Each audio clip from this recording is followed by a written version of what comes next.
அட்டகாசமான சுவையில் chicken biryani recipe தாங்க பார்க்க போகிறோம். அவ்வளோ ருசியாக இருக்கும். ஒரு தடவை நீங்கள் ட்ரை பண்ணிங்கன்னா கண்டிப்பாக சொல்கிறேன், அடிக்கடி இதே பிரியாணி தான் நீங்கள் செய்வீங்க. அவ்வளோ ருசியாக இருக்கும். நீங்கள் சிக்கன் இல்லாமல் காளான், காலிஃப்ளவர், பச்சை பட்டாணின்னு சேர்த்து கூட இந்த ரெசிபியை நீங்கள் செஞ்சு பார்க்கலாங்க. டேஸ்ட்டு வேறு லெவலில் இருக்கும். வீட்டில் எல்லோரும் ரொம்ப கேட்டு வாங்கி விரும்பி சாப்பிடுவாங்க. கண்டிப்பாக மிஸ் பண்ணாமல் ட்ரை பண்ணி பாருங்கள். வீடியோக்கு லைக் கொடுத்துட்டு வாங்க, எப்படி செய்கிறதுன்னு பார்க்கலாம். இதுக்கு முதல்ல அரிசி ஊற வச்சுக்கலாங்க. நான் இந்த டம்ளரில் 2.5 கப் அளவுக்கு அரிசி எடுத்துகிட்டு நல்லா வாஷ் பண்ணி எடுத்துக்கிட்டேன். வாஷ் பண்ணிவிட்டு இப்போ தண்ணி ஊற்றி இதை ஊற வச்சுடுங்க. ஒரு 30 நிமிஷத்துக்கு இது ஊறி வரட்டும். இப்போ அடுத்ததாக ஒரு பவுலில் ஒரு கைப்பிடி அளவுக்கு புதினா எடுத்துக்கோங்க. ஒரு கைப்பிடி அளவுக்கு பொடியாக நறுக்குன்னு கொத்தமல்லி சேர்த்துக்கோங்க. இது கூட 2 பெரிய சைஸ் பழுத்த தக்காளியாக எடுத்து நீளமாக நறுக்கிட்டு சேர்த்துக்கோங்க. இப்போ கை வச்சு இது நல்லா அழுத்தம் கொடுத்து பிசைஞ்சு விட்டுக்கோங்க. ரொம்ப நேரம் பிசைஞ்சு விடணும்னு இல்லைங்க, ஒரு நிமிஷத்துக்கு இது அழுத்தம் கொடுத்து பிசைஞ்சு விட்டிங்கனாலே போதும்.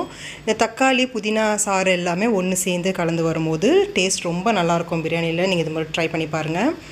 இப்போது ஃப்ரெஷ்ஷான தயிர், புளிப்பு இல்லாமல் ஃப்ரெஷ்ஷான தயிர் ஒரு 1/2 கப் அளவுக்கு சேர்த்துருக்கேன்.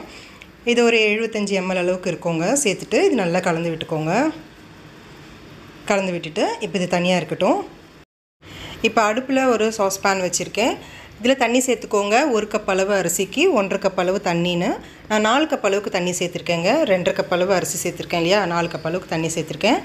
இதில் ஒரு 3 பிரிஞ்சி இலை, 2 பட்டை, ஒரு மராத்தி முக்கு, 2 நட்சத்திர சோம்பு, 4 ஏலக்காய், ஒரு 5-6 கிராம்பு, கொஞ்சமாக ஜாதி பத்திரி சேர்த்துக்கோங்க. அடுத்து கொஞ்சம் கல்பாசி சேர்த்துட்டு ஜாதிக்காய் சேர்த்துருக்கேங்க.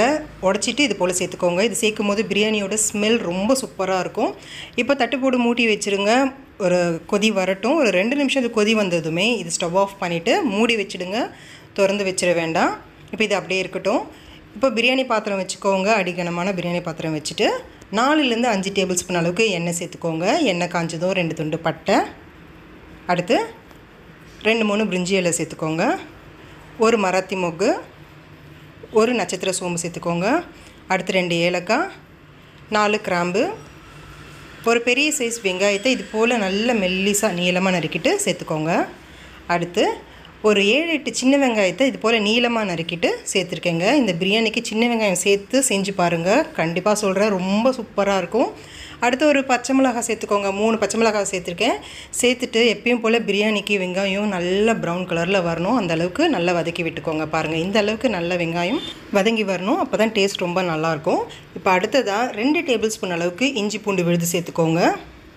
சேர்த்துட்டு பச்சை வாசனை போகிற வரைக்கும் நல்லா வதக்கி விட்டுக்கோங்க. மீடியம் ஃப்ளேமில் வச்சு நல்லா வதக்கி விடுங்க. பாருங்கள், இஞ்சி பூண்டு நல்லா வதங்கி நிறம் மாறி வந்திருக்கு. இப்போ நம்ம ஊற வச்சுருக்க புதினா, தக்காளி, தயிர் இந்த பேஸ்ட்டை நம்ம சேர்த்துக்கலாம். சேர்த்துட்டு லோ ஃப்ளேமில் வச்சு நல்லா கலந்து விட்டுக்கோங்க. தக்காளி நல்லா குழஞ்சி வரணும். நல்லா வேக வச்சுக்கலாம். ஒரு 3 நிமிஷத்துக்கு மிதமான தீயில இதை நல்லா கலந்து விட்டுக்கோங்க.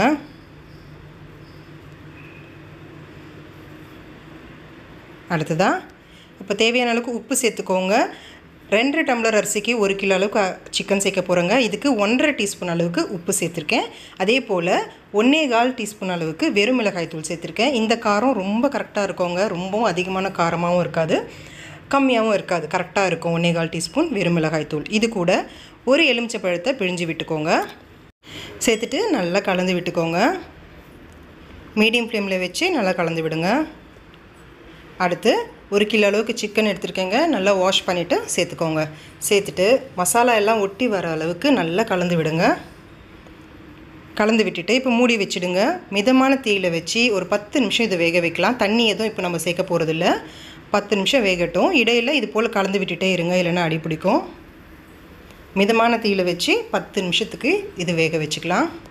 இப்போ 10 நிமிஷம் ஆயிடுச்சு பாருங்கள். சிக்கன் ஓரளவுக்கு வெந்து வந்திருக்கும். இப்போ நல்லா இது ஒரு தடவை கலந்து விட்டுக்கலாம். கலந்து விட்டுட்டு இப்போ நம்ம ரெடி பண்ணி வச்சுருக்கேன் இந்த மசாலா தண்ணியை சேர்த்துக்கலாங்க. வடிகட்டி சேர்த்துருக்கேன். இதில் இருக்க எக்ஸ்ட்ரா மசாலா எல்லாத்தையும் நான் எடுத்துடுறேன். சேர்த்துட்டு இது நல்லா கலந்து விட்டுக்கோங்க. இது போல் தண்ணியில் மசாலா சேர்த்துட்டு நீங்கள் அந்த தண்ணியை ஆட் பண்ணும்போது ரொம்பவே ஃப்ளேவர்ஃபுல்லாக இருக்கும். நல்ல மணமாக இருக்கும் வீடு ஃபுல்லாக. இது ஒரு கொதி வரட்டும். மூடி வச்சுடுங்க. பாருங்கள், இப்போ நல்லா கொதிக்க ஆரம்பிச்சிடுச்சு. இந்த ஸ்டேஜில் அரிசியை சேர்த்துக்கலாம். சேர்த்துட்டு இது லேசாக கலந்து விட்டுக்கோங்க. நம்ம தம் போட்டு இதை நம்ம வேக வைக்க போகிறதால அரிசியும் தண்ணியும் சம அளவுக்கு வரணும். மிதமான தீயில் வச்சு நம்ம வேக வைக்க போகிறோம். அதிக ஃப்ளேமில் வச்சு வேக வச்சிங்கன்னா சட்டுன்னு தண்ணி சுண்டி வந்துடுங்க, அப்புறம் அடி பிடிச்சிரும், அரிசியும் வேகாமல் போயிடும். அதனால் நல்லா கலந்து விட்டுட்டு மீடியம் ஃப்ளேமில் வச்சு வேக வைங்க. பாருங்கள், அரிசியும் தண்ணியும் இப்போது சம அளவுக்கு வந்த பிறகு இது மேலே நான் 1 ஸ்பூன் அளவுக்கு நெய் சேர்த்துக்கிறேன். சேர்த்துட்டு இது நல்லா ஸ்ப்ரெட் பண்ணி விட்டுக்கோங்க. இதுக்கு மேலே கொஞ்சமாக புதினா இலையும் சேர்த்துட்டு மூடி வச்சுடுங்க. ஃபுல் லோ ஃப்ளேமில் வச்சு ஒரு 15 நிமிஷம் நல்லா வேகட்டும். லோ ஃப்ளேமில் வெந்துட்ட பிறகு பாருங்கள், சூப்பரான ஒரு சிக்கன் பிரியாணி ரெடி. கண்டிப்பாக சொல்கிறேன், அவ்வளோ ருசியாக இருக்கும். மிஸ் பண்ணாமல் ட்ரை பண்ணி பாருங்கள். வீட்டில் எல்லோரும் ரொம்ப விரும்பி சாப்பிடுவாங்க. இந்த வீடியோ உங்களுக்கு ரொம்ப பிடிச்சிருக்கும் நம்புறேன். பிடிச்சிருந்துச்சுன்னா லைக் பண்ணுங்கள், ட்ரை பண்ணி பார்த்துட்டு எப்படி இருந்துச்சுன்னு சொல்லுங்கள். அப்படியே உங்கள் ஃப்ரெண்ட்ஸ் அண்ட் ஃபேமிலி கூட இந்த வீடியோவை ஷேர் பண்ணிக்கோங்க. Thank you friends.